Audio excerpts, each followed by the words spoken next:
someday. It's the Yeah, first message yeah. you sent me. Yeah, I'll have Press to do the that. 2 buttons on the side of your phone if it's a new phone, or press the circle and the right side to take a screenshot. Thank you. Anytime. Just Yeah, send we the do. invoice Make for IT support to my aide. Yeah. Okay, it looks like the live just started, so it's showing up on my screen at least. Thank you very much, Sam. Good morning, folks, and welcome to the 130th Maine State Legislature. My name is Joe Rafferty, and I am a State Senate District 34 down in York County, representing Acton and Lebanon, parts of Berwick, North Berwick, Wells, and Kennebunk. I just want to welcome you all to the Standing Committee on Education and Cultural Affairs. We've assembled this morning to have a public hearing relative to 4 bills today. They are LD 550, LD 238, 1186, and also LD 518. Not necessarily in that order.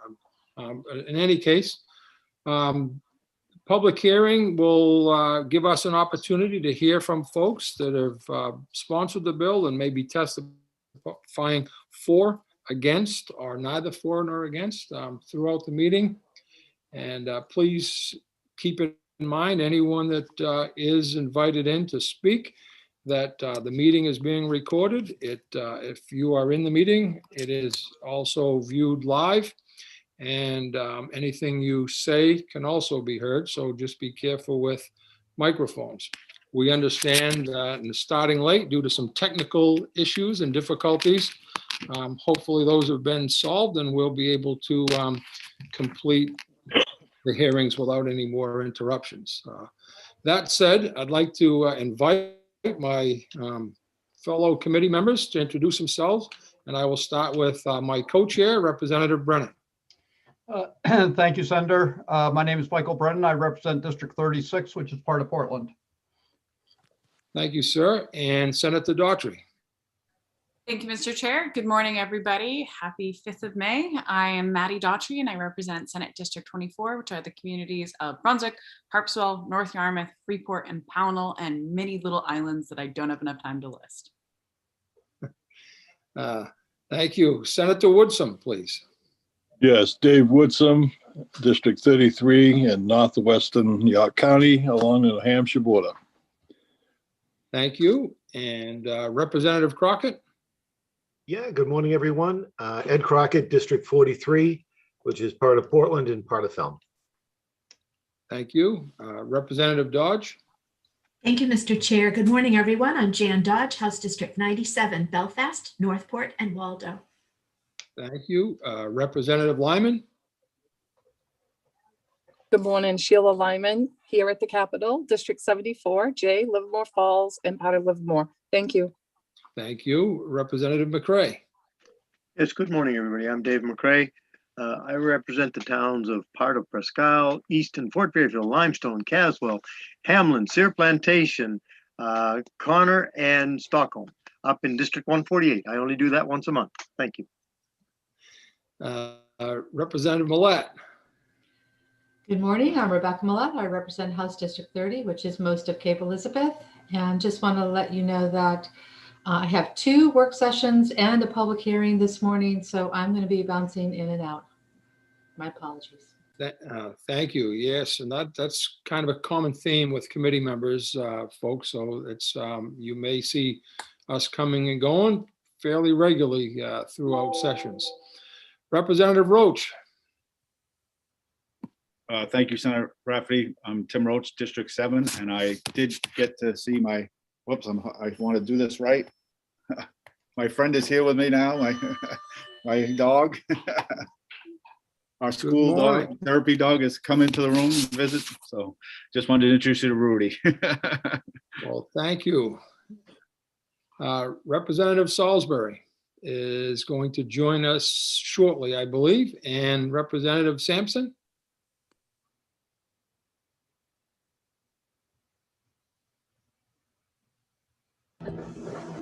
Hi there. Representative. Yeah, There's noise in the background here. I'm sorry, I didn't hear it. that's okay. So I'm Representative Heidi Sampson. I too am live at the state capitol. I represent the good people of House District 21. That's Alfred, Limerick, Shapley, Newfield, and Parsonsfield. Thank you. And Representative Stearns. Thank you, Mr. Chair. My name's Paul Stearns. I represent House District 119 in Piscataquis County. Thank you. And working with us this morning, we do have an analyst, Hillary Risler, that may be at our public hearing, but usually at our work sessions. Working his magic as usual will be Sam Baker, our committee clerk. Sam on my screen appears in the upper left-hand corner, but he can help you. He'll help you master getting in and out of the committee should you be invited in to speak. And he's excellent in terms of some technical difficulties, which have existed this morning at the Capitol building. In any case, folks, thanks for being here. And I will start our morning off. I just lost my screen, so here we go. We are first up this morning is LD 550. And that is a resolve directing the State Board of Education to adopt rules prohibiting teachers in public schools from engaging in political, ideological, or religious advocacy in the classroom. And first person up will be the sponsor of that LD, and that would be Representative Carmichael. Good morning. Good morning. Thank you, Mr. Chair. Good morning, Senator Rafferty, Representative Brennan, and honorable members of the Committee on Education and Cultural Affairs. I come before you this morning to present LD 550, a resolve directing the State Board of Education to adopt rules prohibiting teachers in public schools from engaging in political, ideological, or religious advocacy in a classroom. You'll be familiar with this bill. It's one that the Honorable Larry Lockman has presented in the past. There's no substantive changes to it. So I'll be brief in my comments. The key purpose of this legislation is stated in the last portion of the title, advocacy. The responsibilities of a teacher in today's classroom are immense. This bill does not suggest that the classroom is not a place for discussion of world events or social challenges of our society today, but does challenge a teacher to equip the students to think about the issues without prejudicing their thoughts with their own opinions.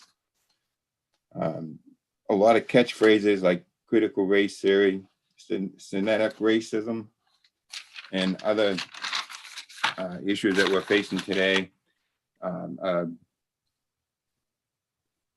forefront in this bill. My personal beliefs, our Constitution, my faith both state that all men are created equal with unalienable rights granted them by a creator, not our government. Join me as we look for a time when our children will be judged by their character, not their color or race or religion. Let's equip our children to face the challenges of the future without prejudices. Thank you, and I'd be willing to take any questions. Thank you, Representative. And do we have any questions at this time of Representative Carmichael, folks? Yes, Representative Sampson, please. Thank you, Mr. Chair. Thank you, Representative Carmichael, for presenting this bill. So as I am familiar with this bill, my question to you is, I know I've read the bill, but my question is specifically, can you give recommendations as to enforcement mechanisms for this language? If we were to pass this bill, how would this law be enforced? I think, you mean how would we guide the teachers in the classroom? I think it would be through education of the teachers, and that.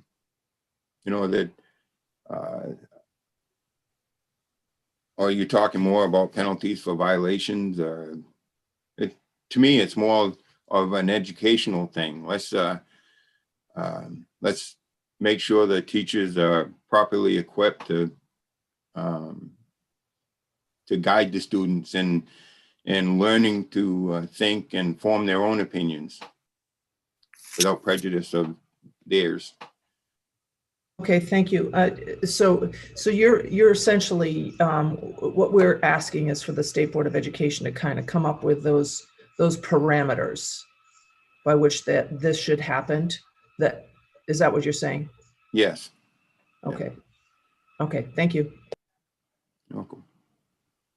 Thank you for your question. Thank you both. Representative Roach.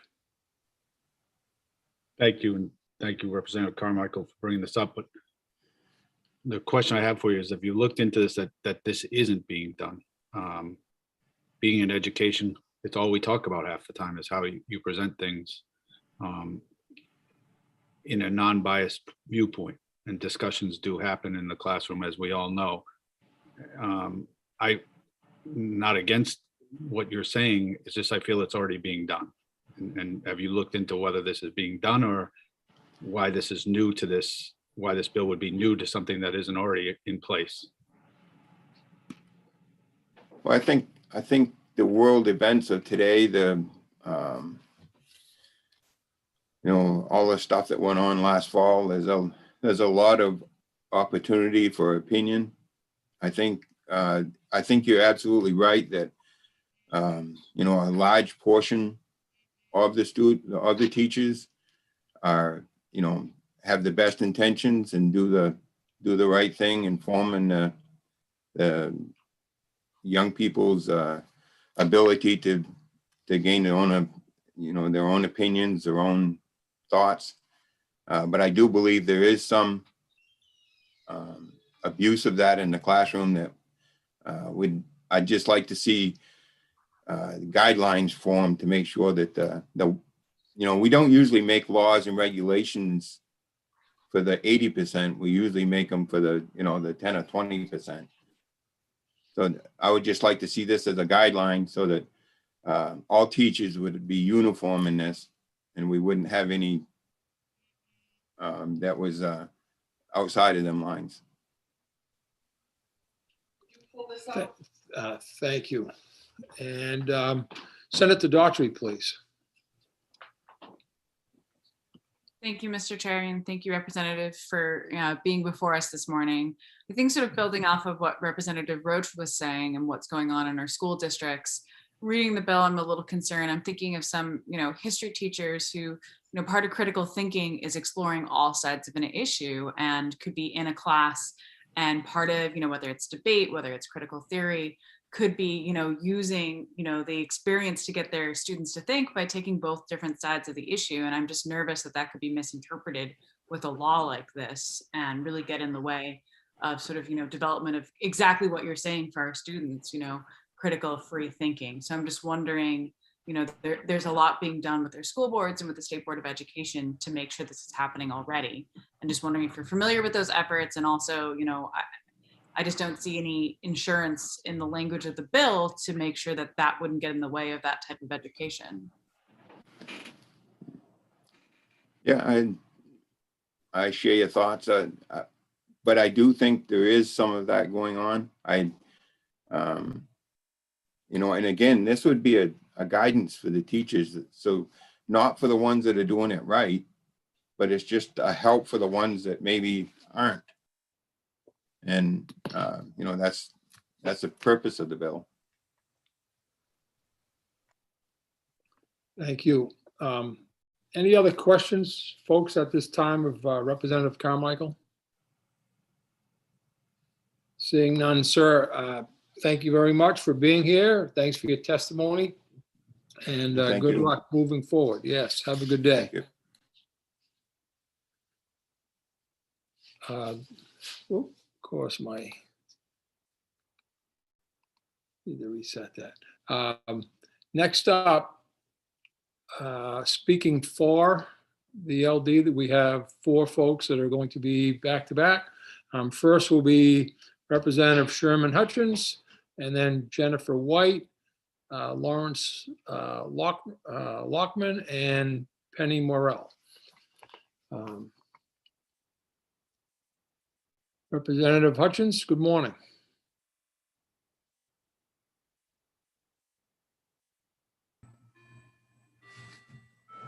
Good morning. Did I get my audio on all right? You're good, sir. Yes. All right, thank you. I wanted to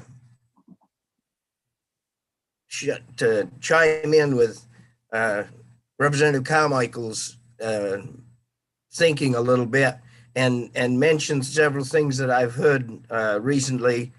Like, for instance, we had a big push a year or two ago with a new program in schools called 1776 program. And now I guess it's being taken over by the 1619 program. Maybe we need both of them. I'm not sure, but and I think what his bill is to focus on things like that, so that both sides of an issue will be looked at. And if we do away with like the 1776, which was something that was a program that showed how the country started. The country didn't start in 1619, it started 1776. We were a bunch of English citizens before, in fact, before 1778. So we weren't America in 1619. We weren't the United States. And so we didn't start in 1619. The English did, and many other countries were here too at the same time. But I think it's those types of programs that he's talking about. And the other day in the legislature, I mentioned about friends leaving the state because of mandates that keep getting put on education that they don't agree with. And just recently, I had 3 families in the neighboring town of mine that left for Kentucky with their 11 children. So it was 3 husbands and wives and their 11 children that they finally got fed up with the process. I think the final straw for them was come next September, they were going to have vaccinations mandated on their children, and some of the vaccines they don't agree with. So it's it's cumulative kind of things on many different issues. But I did mention that because of kids being pulled out like that and taken to either different states or taken to private schools or homeschooled, that public schools, if we keep this up, will end up being nothing more than special education students, and our leaders won't come from public schools. Our leaders will end up coming from private schools or homeschools. And we don't want to just raise a public school group that is a bunch of followers. We need leaders. And so I'll leave it at that. And I think that's what Representative Carmichael is trying to address with this piece of legislation. Thank you very much.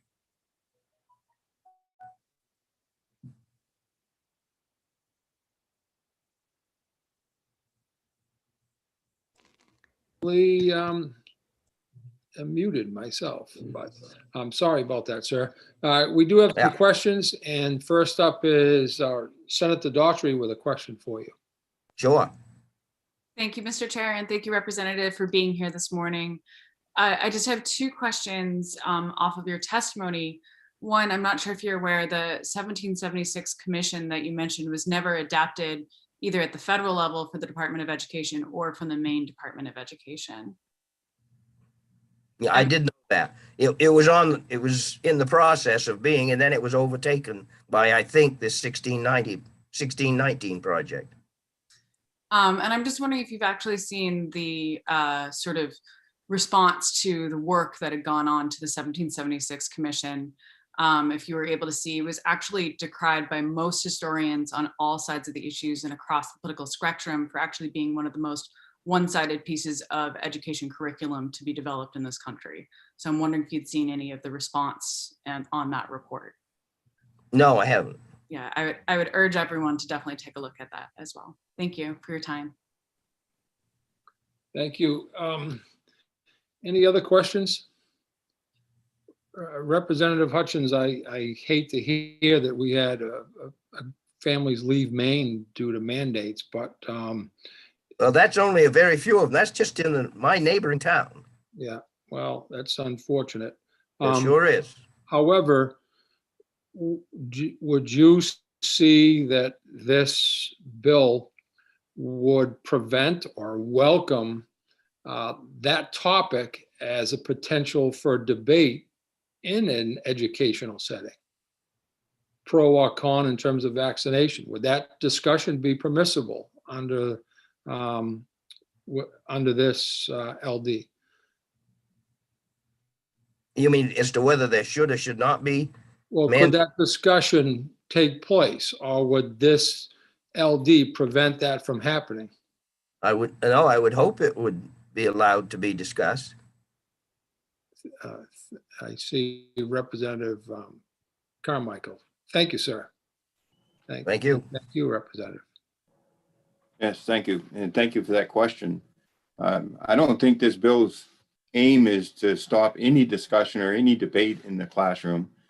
Is to educate the teachers to make sure that that debate isn't biased, that to make sure that this all left so that the kids can make up their own minds and follow their own thoughts. Thank you very much, sir. Senator Daughtry, followed by Representative Dodge. I do believe Representative Dodge had her hand up first. Oh, thank you. Representative Dodge. Thank you very much, Mr. Chair. Thank you both for being here this morning.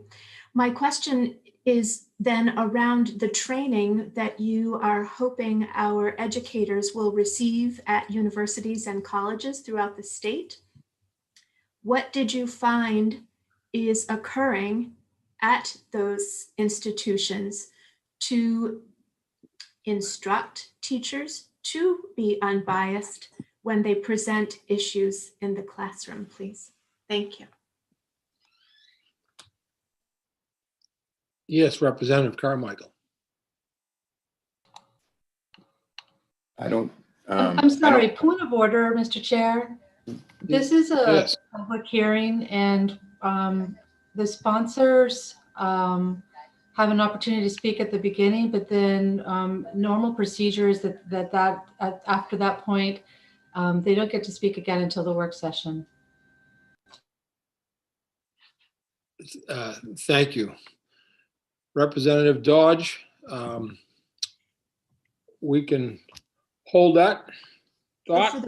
For the work session, if that could be Thank part you. of what we're informed of. Yeah, we can provide that information, I'm sure. I have Senator Daughtry, followed by Representative Stearns. Thank you, Mr. Chair. Sorry, my internet got a little bit laggy there. I just wanted to ask Representative Hutchins, and I guess maybe this is for Ms. Rissler, but the 1629 project you mentioned, I just checked and it looks like it was just a New York Times report and not actually anything linked to the Department of Education on a federal or a state level. So just was, I heard that mentioned and just wanted to look it up. So any more information on that? It seems like it was something that wasn't directly related to our school system. Thanks for that clarification. Representative Stearns. Thank you, Mr. Chair. It is commonplace and routine for during a public hearing for folks on the committee to be able to ask a question of the sponsor of the bill. If Representative Dodge had a question, I would think that would be appropriate to allow the sponsor to answer that question. Thank you, sir. Representative Brennan.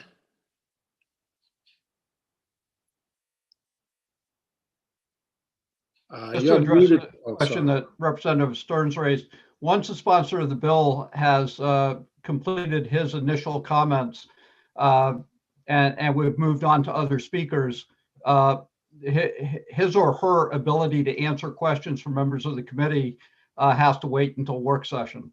And I think the point was that Representative Carmichael had already ceded his position as making comments, and we had now moved to Representative Hutchins, And any questions for Representative Carmichael would be reserved for the work session. Thank you for the clarification, sir. Understood. Thank you.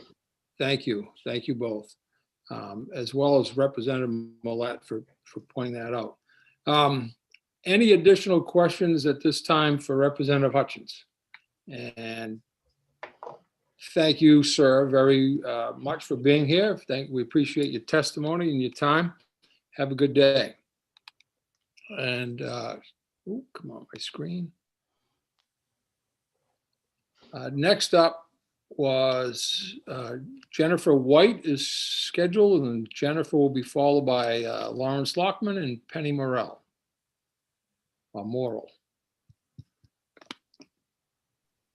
Good morning. Good morning. Can you hear me? Yes. Okay, good. We can't see you. If you could turn on your video, perhaps. Sure.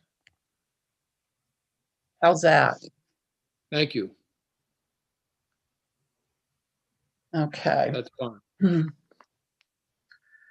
Good morning, members of the Standing Committee on Education and Cultural Affairs. Thank you for listening to my testimony this morning.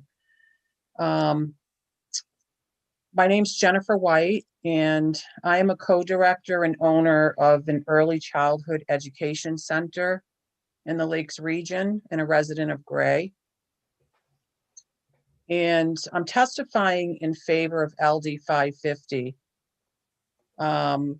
With deeply dividing political and social ideologies happening in our country right now, it's important that teachers do not try to influence students to support one ideology over the other or one political candidate over the other.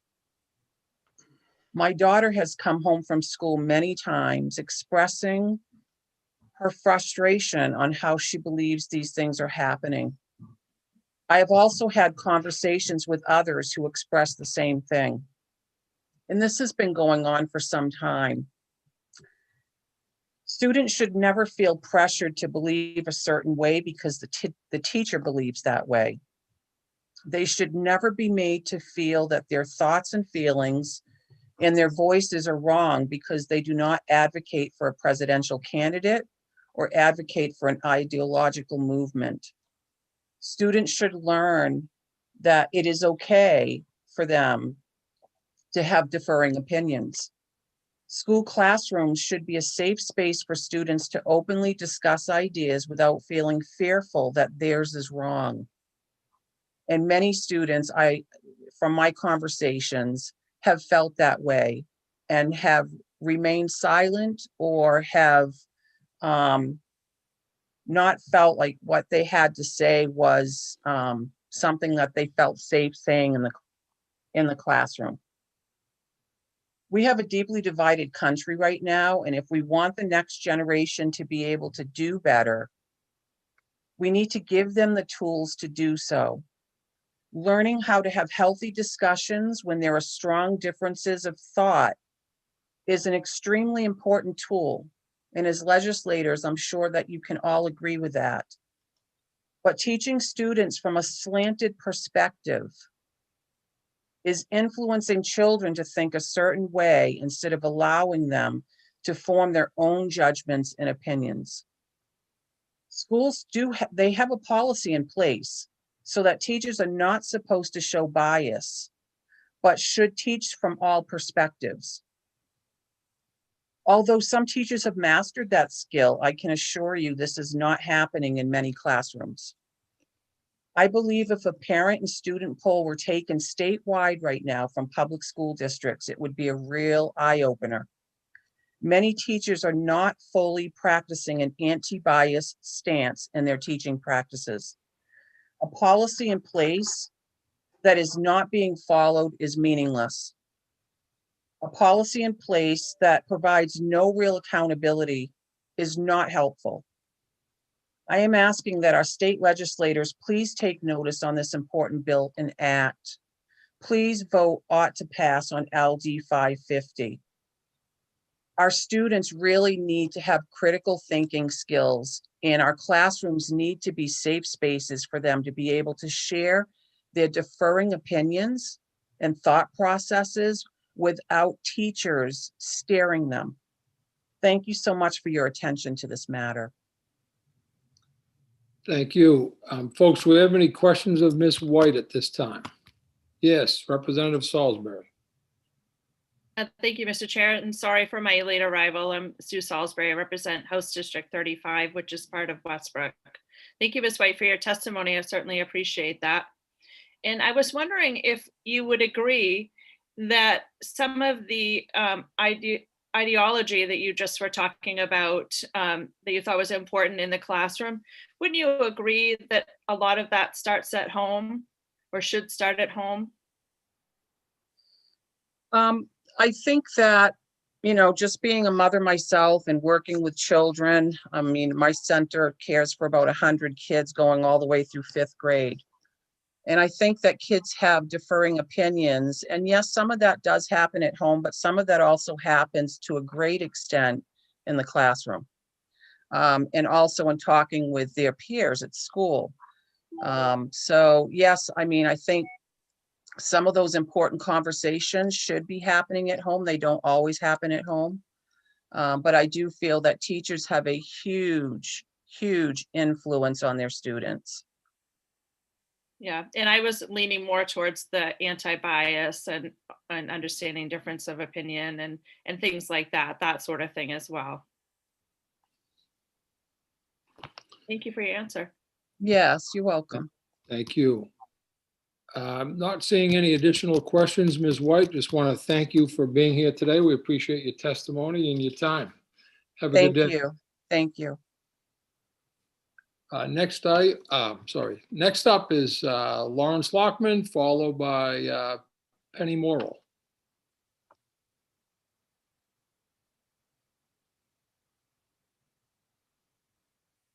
Good morning.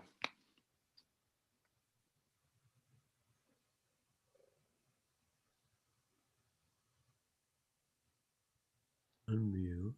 Good morning. Good morning.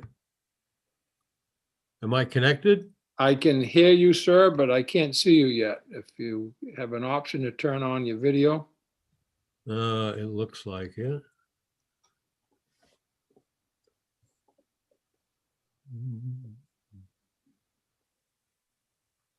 Where are we?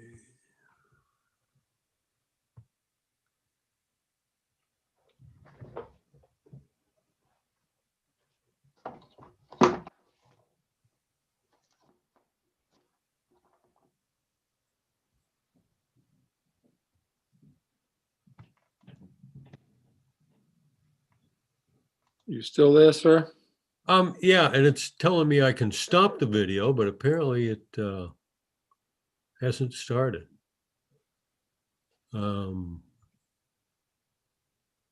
Host has stopped your video. The host has asked you to start. Let me try that.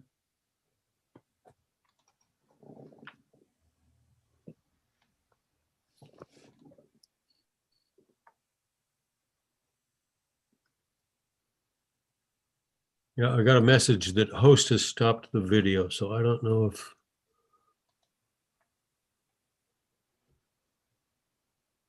Is it still saying that, sir? It's not. It's not saying start Oh, video. no, that's gone away now. Okay. Okay. I have a message here, sir. Is there anything that might be blocking your screen? We have a black screen is what we see.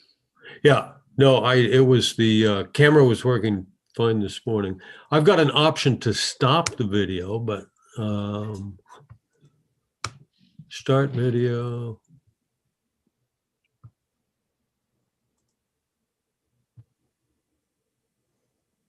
Huh. The host has asked you to start your video, so I'm hitting start your video. Tell you what, I'll go ahead and present my testimony. Let me see. If you check your Zoom preferences, you can select the correct cameras. That's Senator Daughtry sending me that message. Let me see. Zoom preferences.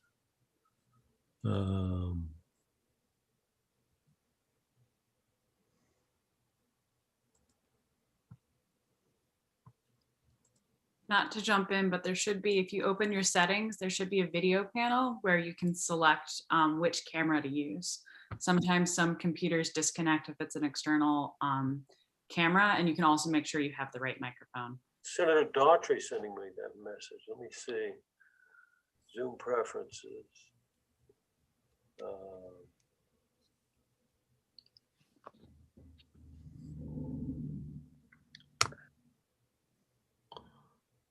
Not to jump in, but there should be, if you open your settings, there should be a video panel where you can select which camera to use. Sometimes some computers disconnect if it's an external camera, and you can also make sure you have the right microphone. Senator Daughtry sending me that message. Let me see. Do we, Sam, do we have the source of that? Is that? I think on Lawrence his must end? have. I think Lawrence must have the YouTube open in the background, Senator. Oh. So, Not to jump in, but there should be, if you open your settings, there should be a video. Mr. Lockman, Yeah. we're hearing your conversation with us directly, but also the YouTube is on a time delay.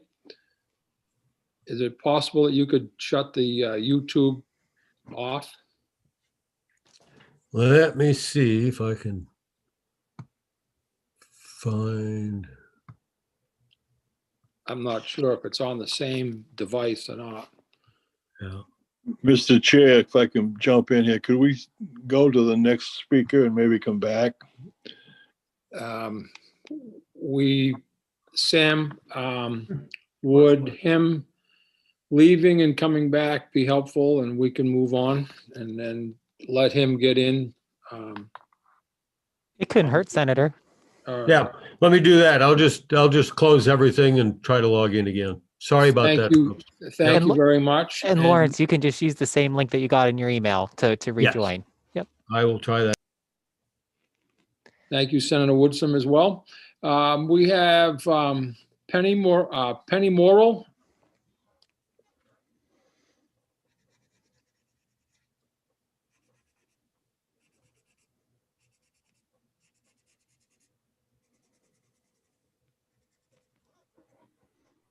Good morning.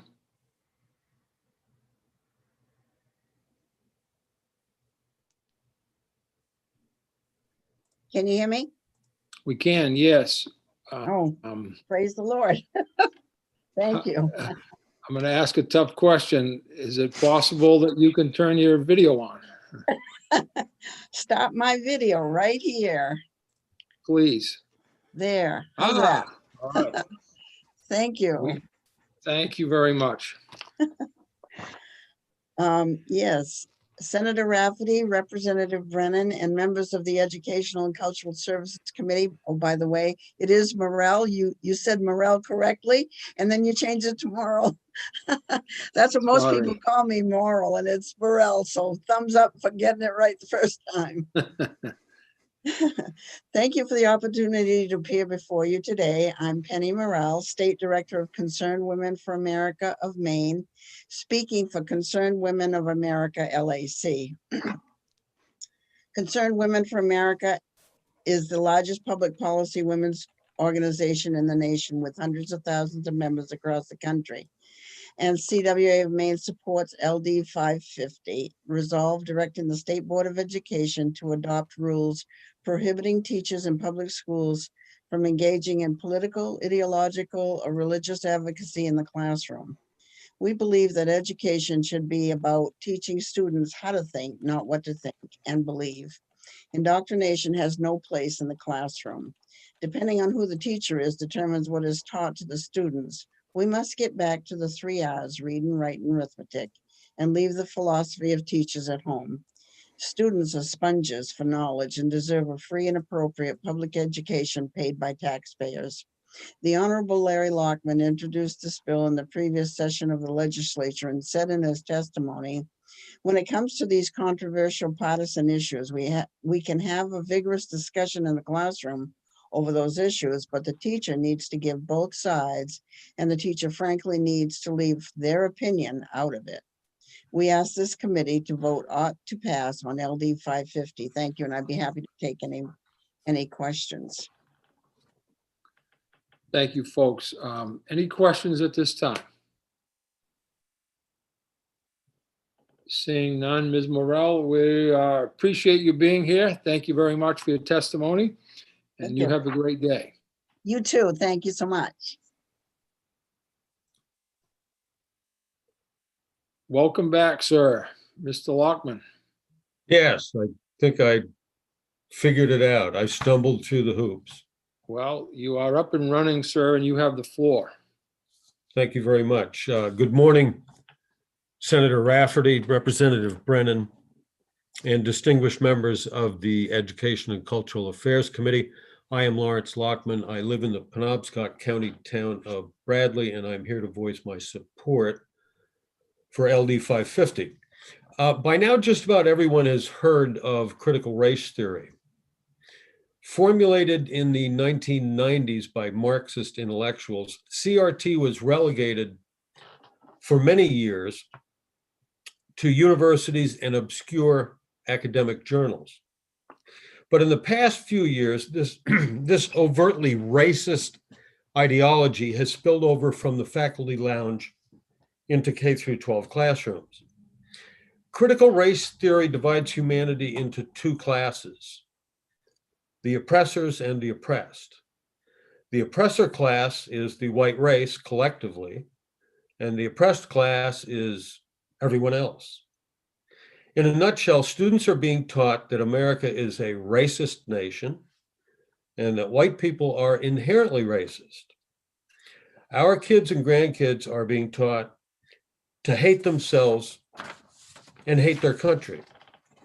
Last fall, I made a Freedom of Access Act request of the Bangor School Department to find out whether the district was indoctrinating students in this Marxist ideology. What I discovered is that Bangor schools are awash in racial profiling, racial stereotyping, and racial scapegoating. The district spent $16,000 last summer to train faculty and staff in the fine points of critical race theory, and the teachers wasted no time putting their training into practice in the classroom. Seventh graders are asked to share their various identities, including race, spirituality, gender identity, and sexual orientation. And then they're supposed to figure out which identities are advantaged, that is privileged, and which are targeted, that is subject to prejudice or discrimination. My personal opinion is that this sort of indoctrination amounts to child abuse in the classroom. But for anyone who favors this sort of instruction, don't despair, because enactment of LD 550 won't prohibit teachers from presenting controversial material in the classroom. It will, however, ban singling out one racial group of students as responsible for the suffering and inequities experienced by another racial group of students. But beyond that, teachers would be free to spew all the critical race theory propaganda they please, as long as they provide students with materials debunking this Marxist ideology and present both sides in a fair-minded, nonpartisan manner. What's not to like about requiring equal time for both sides of any controversial issue? If school districts in Maine insist on pushing Marxist identity politics in the classroom, the least they can do is give equal time to the volumes of scholarship that demolish this racist anti-American ideology. Thanks for your attention. Thank you, sir. At this time, I have a question from Senator Daughtry for you, please. Thank you, Mr. Chair. Good to see you, Mr. Lockman. Welcome back to a Thanks. different version of the legislature. Listening to your testimony, I'm wondering, I don't know if you heard my prior question about one of the crucial parts of our American education system, and honestly, any system that encourages and builds critical thinking and free thought, of the practice of teachers getting students out of their comfort zone and taking both sides of an issue and really sort of driving that issue home. I think of some of my most beloved social studies teachers who now as an adult, I know are on a different political side than I am, but really in those classes pushed hard to get us to take, different standpoints. And sometimes even if it was a debate class, what they could be saying could sound like it was their opinion, but really all they were doing was pushing their students to be able to examine all sides of their issue. When I read this bill, I get really concerned that, we're prescripting teachers to not be able to do that type of activity and really be able to, there's a saying, those who don't, learn history are doomed to repeat it. And I'm just concerned and curious how you could see how this wouldn't get in the way of making sure that our teachers are prepped to not only teach history, but social studies and really accomplish the #1 goal of our public education system, which is critical thinking and making sure our students are curious. Yeah, I mean, what language in the bill are you suggesting would curb that? The bill's very explicit. You got to present both sides.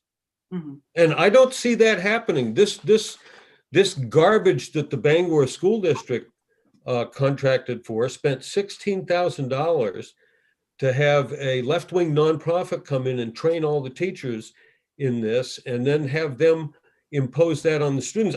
From what I've seen, I don't see the teachers, I see no pushback whatsoever in the other direction. I don't see any citation of all the scholarship that debunks critical race theory. None. It's completely one-sided. This bill simply provides that you better present both sides. Mike, if I may follow up, Mr. Chair? Yes, please.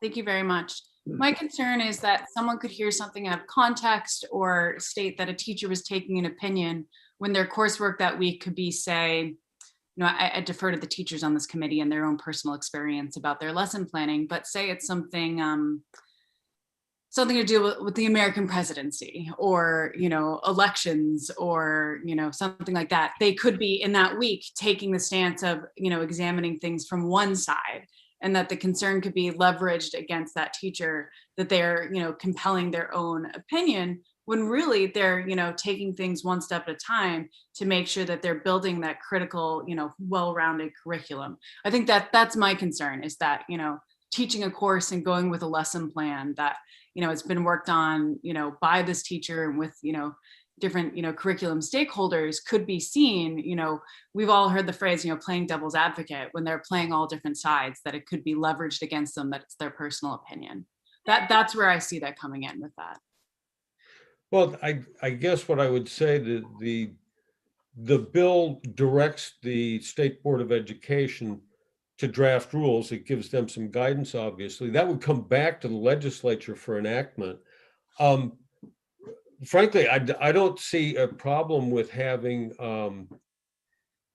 some rules in place, because like I said, my experience from what I've heard from when I was in the legislature, hearing from constituents, what I've heard since then from people all over the state, and my own investigation, Bangor, Brewer, Portland, there's not two sides being presented. It's very one-sided.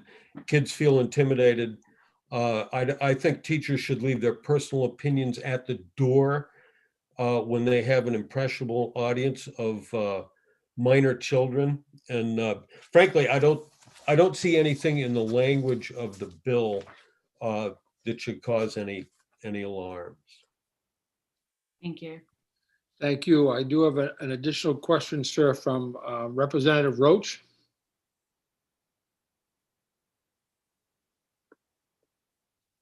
You're muted, sir. Sorry, $5 out of my pocket. I get that. Thank you, Mr. Lockman, for your testimony this morning. I do appreciate listening to sides. The only point I want to make is when you mentioned Bangor and the 16,000 in the study, the question I have is, have you looked at the other side? I mean, it's very easy to criticize training that happens, but have you sat in a classroom where evidence of not, like, maybe they were trained in this, but they were trained on the other side too, or that training had already happened on the other way. And I'm not talking about that, just that one piece. We're talking about a very broad bill here, and you're talking about one simple piece. Are you seeing the whole thing? I mean, unless you're in a classroom, I'm not sure how you can judge a teacher on what they're doing. And by conjecture of someone that is doesn't like what that teacher is doing, I just don't understand it. I think you have to sit there, and it's very easy to watch now with Zoom and everything, what they're teaching. And so I just, Well, okay, yeah. I just wonder if can you see both Yeah. sides? I don't think you can. Yeah, well, it's frankly, it's not very easy to see what's going on with Zoom. In fact, the teachers union has a bill that would impose fines on even observing what's going on in the classroom, as if public school teachers have some private right of practice. I guess I'm not concerned that I'm missing something that both sides are being presented. I'm not hearing from anybody that there's a conservative bias in the classroom. I haven't heard that complaint from anyone. I do hear a lot of complaints about kids who feel intimidated and their opinions are being put down. And again, the language of the bill, as you probably know, in some other states, they flat out banned critical race theory. I mean, frankly, that's what I'd like to see happen here. This is a very modest proposal. This, again, if they want to teach this junk, they can teach it. But they're going to have to present both sides. And I don't see, and again, no, I can't sit in the classroom all day in Bangor or anyone else. I'm going to have to rely on what I'm hearing and what I see for curriculum material, what I see that they're spending taxpayer dollars on. I don't see them buying any material from Prager University. Let me put it that way. Thank you, sir. I do have some additional questions. I believe the order, I saw hands was Senator Woodson, followed by Representative Salisbury and Representative Stearns. Thank you, Mr. Chair, and good to see you, Representative Lockman. Good to see you, Senator. You say you hear a lot from various sources. Are these primarily parents of students in these schools? Are you hearing from school board members or teachers, administrators? I mean, who are you hearing from? Well, it's mostly parents and in some cases grandparents. Okay. And they're hearing this from their students? Yes. Okay, so you really haven't heard much from teachers or the administrators? The few teachers and administrators I've heard from who are sympathetic to what I'm trying to do are deep in the closet. They don't want to get canceled. Okay. Thank you. Representative Salisbury, followed by Representative Stearns and Representative Sampson. Thank you, Mr. Chair. This has been really fascinating, Mr. Lockman. And I just wanted to clarify, I wanted to make sure I heard you right when you just said that they can teach this junk if they want to about critical race theory. Yes. Okay. So as the stepmom to two biracial children, I was wondering how you would have this conversation with them if they were in the classroom, how would you address this with them? What would you say to them? How would you address this junk to my two biracial children? I would tell them that critical race theory is something that was cooked up by Marxist intellectuals when their model of the bourgeoisie versus the proletariat broke down. That wasn't happening, and they decided they had to figure out some other way to divide a country, and they came upon race. So that's all I would say is critical race theory it's a theory. It's not an accurate reflection of reality. And again, if school districts want to take this off the shelf from the university and bring it into K through 12 classrooms, they can go ahead and do that. But by golly, there's plenty of scholarship out there that debunks this racist anti-American ideology.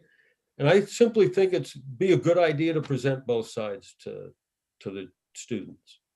Just a follow up, if I may, Mr. Chair. Yes.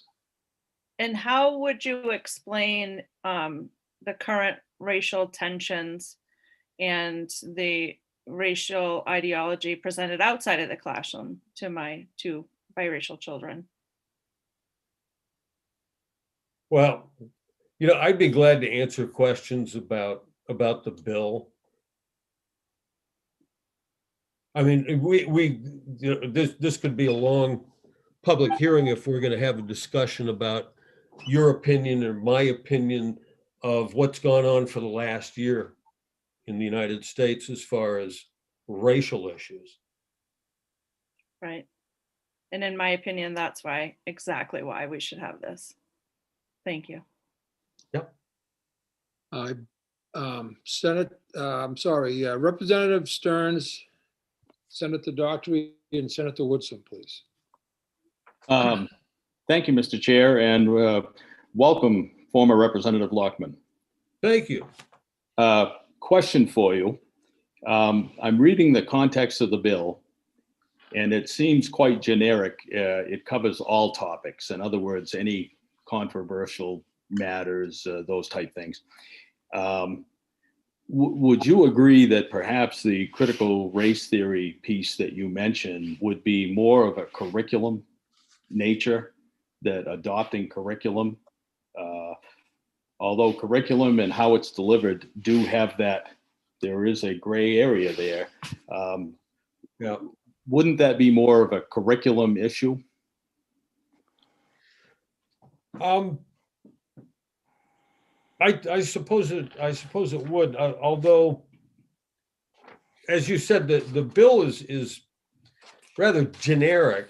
It just puts guidelines in place. Although the one specific place, let me see if I can find it.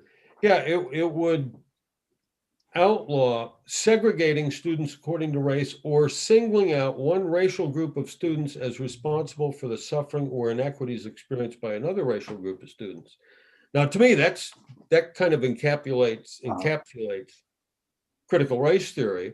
And I was surprised 2 years ago, the pushback against that specific provision by public school teachers in Maine said they wouldn't be able to do their job in the classroom if they couldn't single out one racial group of students as being responsible for the suffering and inequities of another racial group. I was shocked. Frankly, I thought that was the least controversial part of the bill. And some teacher, and I can't remember where, singled that out. But again, your question as to whether that's a curriculum issue, certainly the way I see the bill is that it would, if you did have critical race theory adopted as curriculum, they'd be under an obligation to find, books by scholars who are critical. Thank you. Mr. Chair, can I have a follow-up? Yes, sir. And my follow-up question in regard, again, to the context in the bill, to your understanding of the bill, would this prohibit teachers? It's very difficult sometimes separating school life from personal life. And the two things that come to mind for me are bumper stickers and social media. And so if a teacher were teaching at school and they followed along the guidelines and did everything up to snuff, but then come into the school parking lot with a car plastered with go this person or go that person during an election, would this bill in any way prohibit them from that? I don't see that. And again, I would go back to the bill as a resolve. It directs the State Board of Education to draft rules, which would then come back to the legislature for the legislature's approval. But my reading of the bill it wouldn't cover that. I mean, if a teacher has a bumper sticker on their car or is expressing opinions on social media, I don't see any language in the bill that would prohibit that or impact it in any way. Very good. Thank you. Yep. Thank you. I believe I had Senator Daughtry, Senator Woodson, and Representative Roach. Thank you, Mr. Chair. I just wanted to ask Mr. Lockman, are you aware of the process that goes through on the state level for our main learning results and for setting the curriculum levels and sort of the 3-year review process that goes into making sure that we do have equitable curriculum in our schools? Well, I guess I would say whatever that process is, it's not working very well based on what I'm hearing and what I've seen going on in the classroom. Can I ask 2 follow-ups real quick, Mr. Chair? Yes.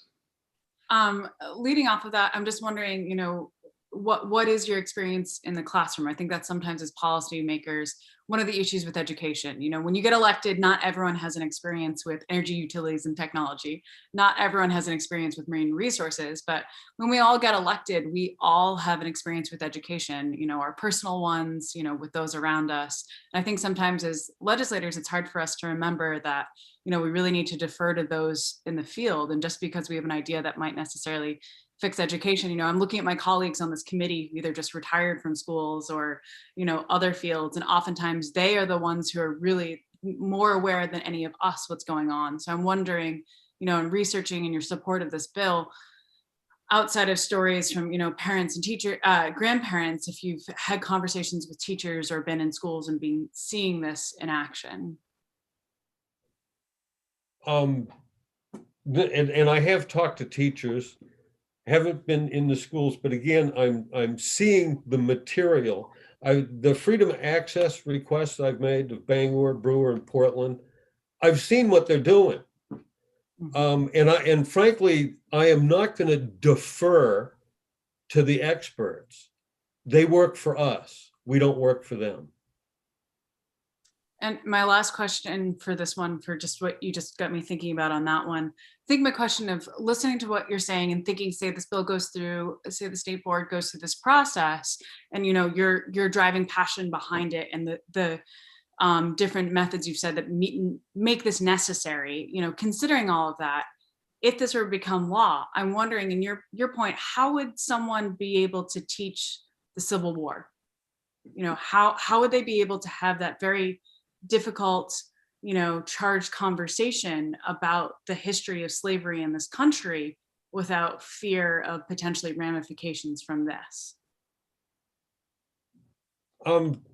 Again, the bill is it's pretty broad as far as guidelines. The basic idea being you need to present both sides. Again, it would go to the State Board of Education to draft the rules. They would come back. There'd be more discussion and legislative input. There'd be a process in place. I frankly don't see any problem teaching about the Civil War as long as it's a wide open discussion and all viewpoints are welcome. Thank you.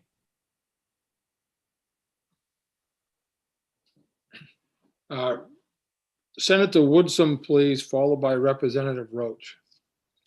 Thank you, Mr. Chair.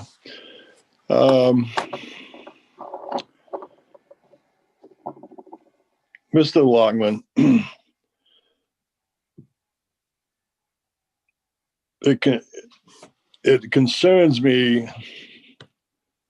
This whole issue concerns me, and I fully agree. When you're discussing especially controversial issues, both sides need to be explored. And a lot of times there are more than two sides. Today's culture, we're almost tribal. Yeah. And even within the different groups, there are disagreements. I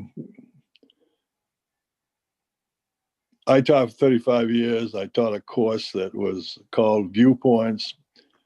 And this is back in the 70s, and we're talking about the sexual revolution and gay marriage and homosexuality, premarital sex. And a lot of times I had to take the opposite side because the kids wouldn't. And it really opened my eyes to all the different issues. And I listened to you, and each teacher has their own individuality and beliefs. But I'm asking you, could you teach both sides of an issue such as critical race theory? If you were a teacher, could you teach both sides openly and to the best of your ability, honestly? I think I could. I'm just looking at the language of the bill.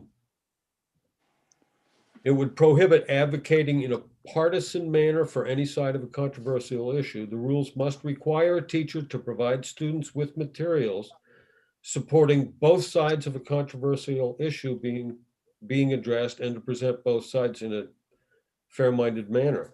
I believe I could do that. And again, just the critical race theory issue, there's a wealth of scholarship and information that debunks this. And I don't see any of that being presented. And again, I'm not in the classroom. This is based on, again, numerous freedom of access requests in several different districts to see what they're teaching, and based on the feedback I'm getting. And again, I'm not hearing complaints that there's a conservative bias in the classroom. Haven't heard any complaints like that. So no, but to answer your question more directly, yes, I think I could. Okay, very good. Thank you. Representative Roach. So my fear when these things come up is where is the line drawn? Where do we say to a teacher or an educator, for instance, no more than a half hour ago, I had to go to the cafeteria. I was walking by a room and the talk was on how the genocide didn't happen. I stopped, right? But what the teacher was doing is exactly what you want, right? He's presenting both sides of what happened, and that there's people out there that do not believe that the genocide, I'm talking about Germany, and that genocide didn't happen, right? Most scholarly people understand that did happen, but he is presenting both sides of the argument, which is exactly what this bill would want to do. My question is, where do we draw the line on that?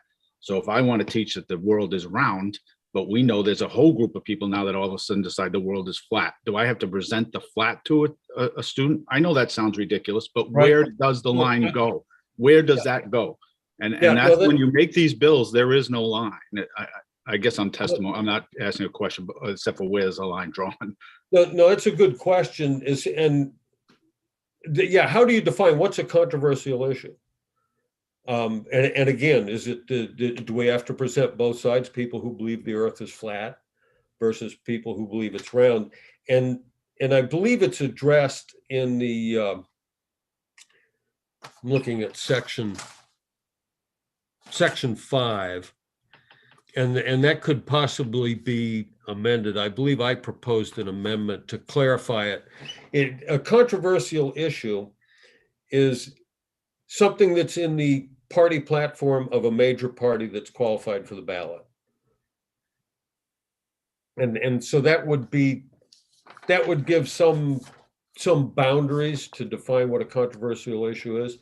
But again, this would go to the State Board of Education, and they would need to sort that out. And again, I think maybe an amendment is in order to clarify what the controversial issue is. I think defining it as an issue that's in a major party platform confines that. So it's not just, again, your question being, where do you draw the line? Do you have to present the viewpoint of somebody who believes the Earth is flat? And I think that section 5 addresses that. I have a follow-up, please. Yes, sir. Thanks. Good answer, except, but what happens if the party decides not to have a platform? The major party? How do we determine what, I mean, just in this last election, we had a party decide not to have a platform, my own, right? So what do we decide? How do we decide what that is? Well, if you look,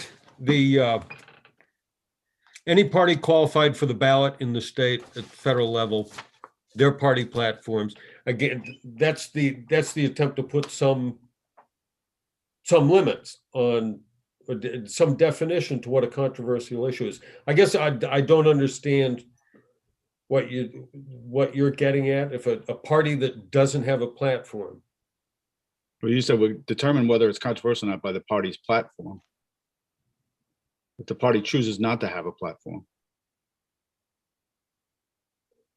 Well, I believe the way this is written, it says the major parties, and as far as I know, the two major parties both have party platforms. So in other words, if a teacher were advocating on an issue that's mentioned in a major party platform, the teacher would have to present both sides of that issue. In other words, so there wouldn't be any argument. You don't have to present evidence or the opinions of people who don't believe the Holocaust happened, or people who think the earth is flat, or people who think the sun revolves around the earth.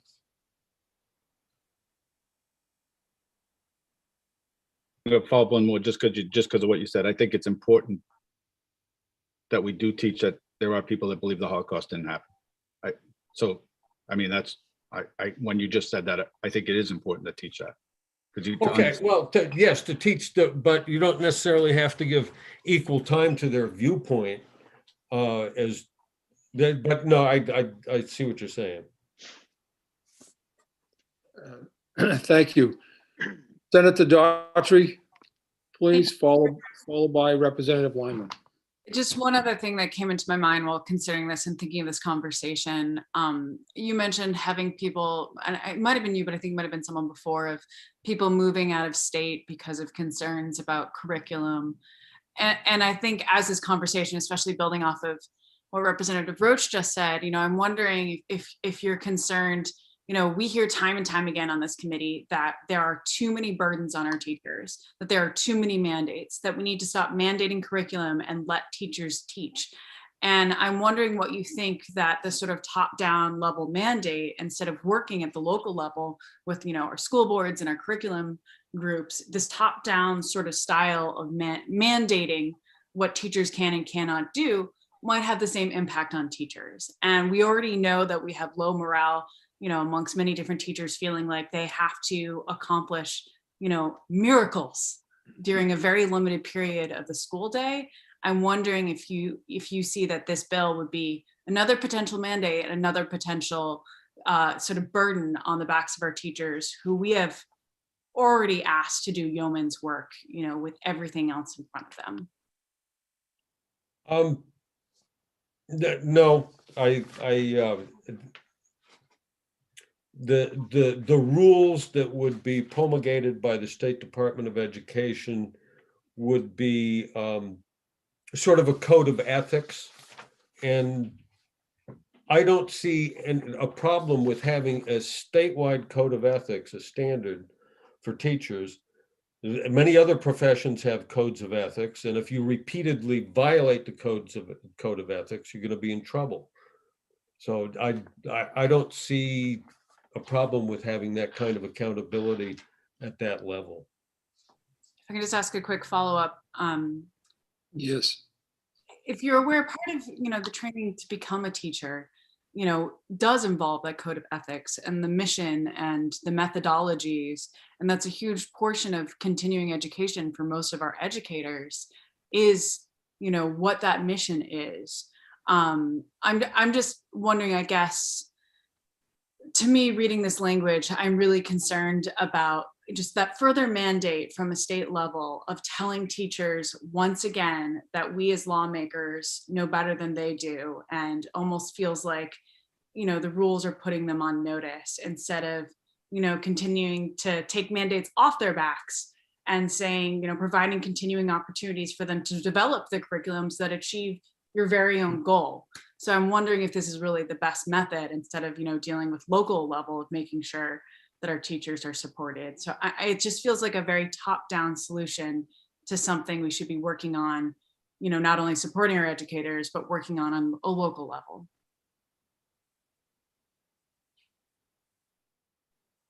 Well, I was there a question in there? There was. Would you agree that we have to be concerned about the amount of mandates that we're placing on the back of our teachers?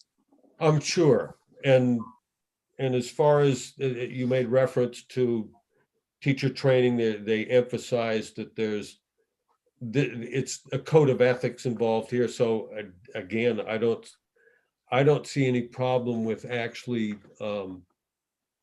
putting that code of ethics in writing. So there's a known standard, and it applies to every teacher in the state. Thank you. I'll defer to Representative Lyman, who just retired as an educator, who has her hand up. Thank you. Representative Lyman. Thank you, Mr. Chair. And I guess I'm feeling like I'm missing something. Teaching for 36 years, it was absolutely the expectation that teachers represent all perspectives, and planning, instruction, and curriculum. That was a given. That was part of our professional development work. And I'm hearing a lot of conversation directed to that some places don't do it. And if that's the case, then locally through leadership and the teams that are working on the instruction going out to children, that needs to be addressed there. But when I read this resolve that prohibiting teachers from engaging in political, ideological, and religious advocacy, that was a given. And so I feel like I'm missing something in this whole conversation. And I did hear that folks are saying it doesn't happen at all schools. Well, then it needs to be addressed through their leadership and whatever their processes for dealing with that. I'm really kind of confused about this, and I apologize. So for the work session, I just would like to have a better sense of how this particular act would change the present practice, because my practice was I had to present all points of view. And I think the conversation came up that sometimes if children were pushed in their thinking, they may struggle with some of the points that were considered because it may have been a new place of thought for them. And they're all of a sudden feeling uncomfortable. And they may have gone home and talked about some of that. And then the perception may have been that it wasn't presented in multiple ways when actually it was. But these guys were challenged in their thinking, which is my job as a teacher to do that. So anyway, that's just some thoughts that I have about this, not directed to any one person. I just think it's something we need to, or for me, I'm looking at this going, I really don't see how this is going to change what's going on. And if we have a problem in some schools, then it needs to be taken care of locally. Thank you. Thank you. Mr. Lawrence, seeing no additional hands up, sir, I just want to thank you for being here today. Thanks for your testimony. You have a great rest of your day. You too. Thanks. Folks, we do have a few people speaking against the LD. We don't have anyone speaking neither for nor against, but those against, we'll start with Ms. Couturier of the Principals Association. Good morning. Sorry, Senator, we did have a late sign up in favor of the bill. And I just wondered if you wanted to let that person in before moving on to the other positions. Sure, it's, yeah, I don't have it on my screen, but. His name is Phil Merletti, I think. And again, I'm terrible with names, so I apologize if I mispronounce that. And he is here? Yes, yes, Senator. Thank you. Good morning, Mr. Merletti.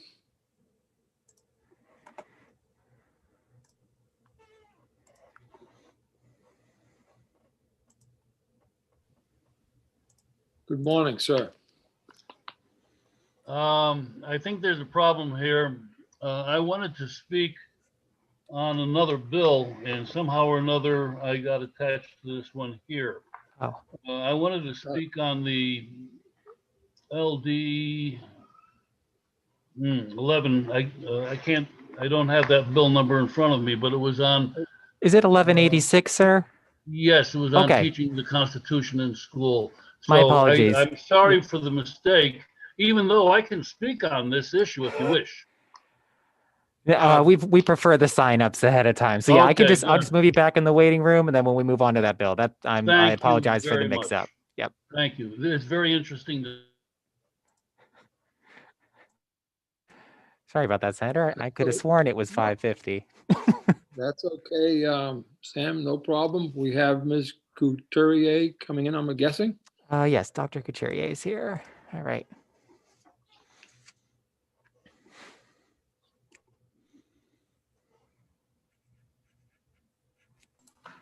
Good morning. Good morning. Excuse me.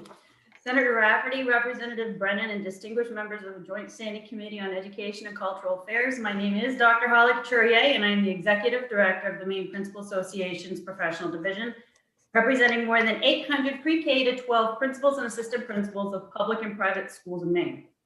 The MPA Legislative Committee unanimously opposes LD 550. Schools currently have a policy to reduce bias in classrooms. This policy covers the concerns that are identified in the bill.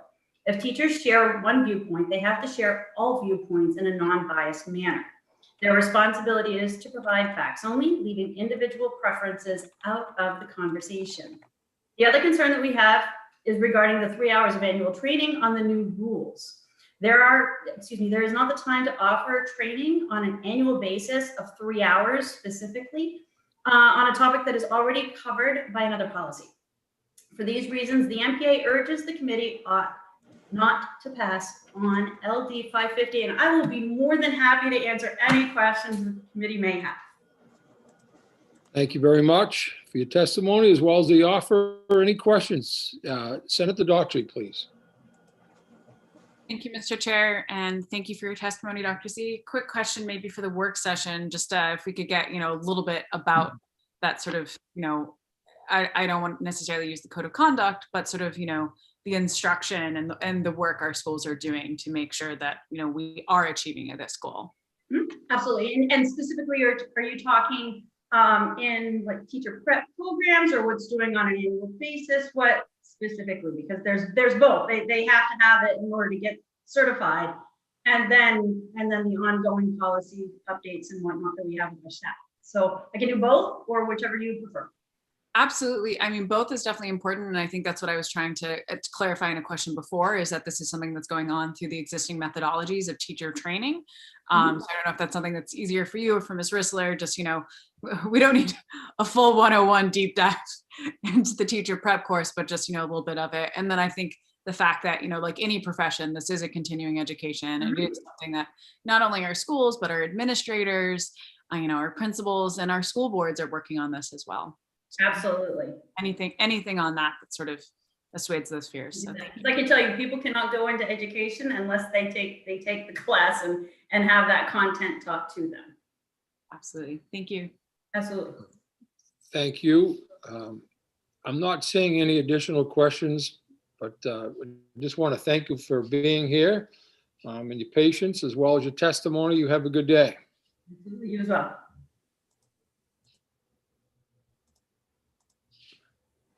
Next up is Courtney Bellolin.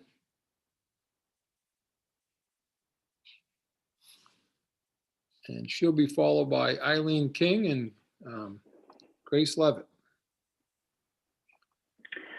Hello, Senator Rafferty, Representative Brennan, and distinguished members of the Education and Cultural Affairs Committee. I'm Courtney Bellolin, Executive Director of the Maine Curriculum Leaders Association. And today I offer testimony in opposition to LD 550 on behalf of our members. We oppose this bill for two main reasons. First, MCLA believes that this legislation is unnecessary. According to one of our recent surveys, 67% of responding districts already have policy in place that speaks to this issue. And further, as you have already discussed amongst yourselves and heard from my colleague, that refraining from such advocacy is a basic ethical practice of public school educators and is explicitly addressed in teacher preparation programs. Second, we believe this legislation goes beyond redundant policy and reaches into curriculum and instruction, which is squarely in the decision-making domain of local districts. There are very few areas of content that do not involve some level or layer of controversy, and addressing controversial topics and facilitating learning about controversial topics requires a set of pedagogical skills many teachers already do have, and many others are actively growing. Learning how to engage thoughtfully, critically, and civilly with ideas and content from our past, our present, and our future is at the core of many of the standards already articulated in the main learning results and our guiding principles. For these reasons, NCLA opposes LD 550, and I am happy to answer any questions. Thank you very much. Do we have any questions for Ms. Bololan at this time? Seeing none, thank you very much for being here, your testimony. I know it was probably a longer wait than you thought, but thank you. Have a good day. You too.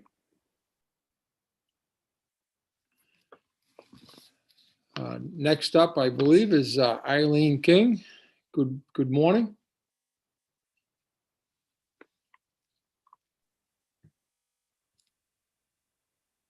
Good morning. Good morning, Senator Rafferty, Representative Brennan, and members of the Educational and Cultural Affairs Committee. I am Eileen King, Deputy Executive Director of Maine School Management Association, and am here to testify on behalf of the legislative committees of the Maine School Boards Association and Maine School Superintendents Association in opposition to LD 550. School boards and superintendents are opposed to LD 550 because it calls for the State Board of Education to regulate the teaching of controversial, sensitive, and political issues. This is the role of the local school board as the adopter and keeper of local policy. This bill also attempts to add, through rulemaking, grounds for dismissal of a teacher, a process that is regulated in statute and also under the purview of the local school board, in Title 21, Section 13202, teacher dismissal. Rather than debate the proposed language line by line, we would rather walk you through what is a model education policy adopted by school boards at the local level. The policy is entitled Teaching About Controversial and Sensitive Issues, and those would include political, religious, and ideological advocacy referenced in the bill.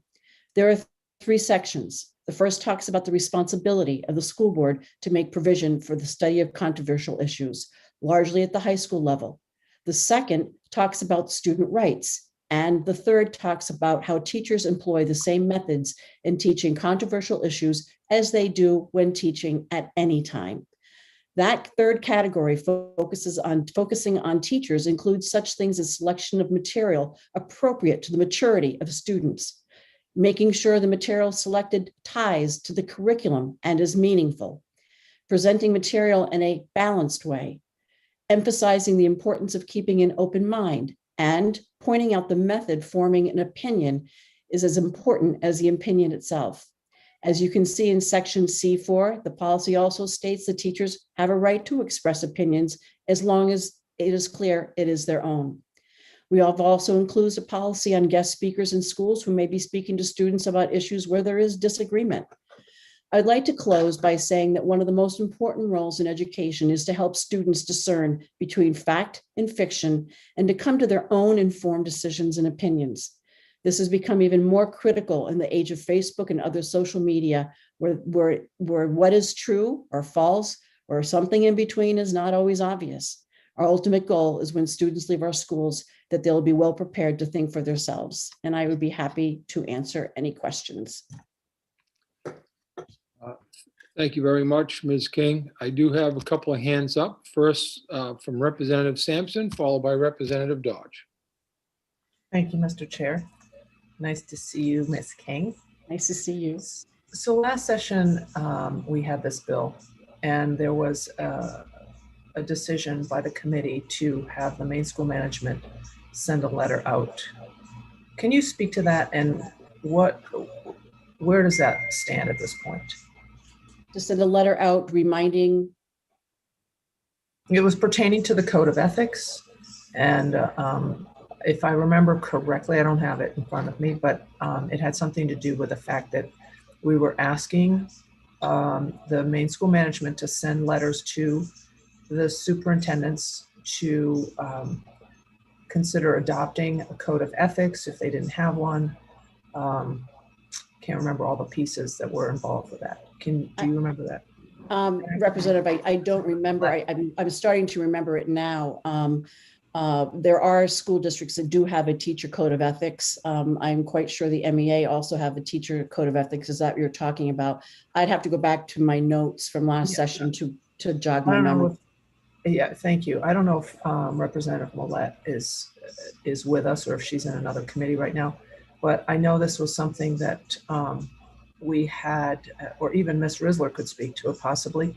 And we can deal with that at the work session, but I just didn't know if you had, if that came to your mind, if you remember, or even Representative Brennan may remember, that this was, it was, you know, during the work session of this bill, the decision was to send a letter requesting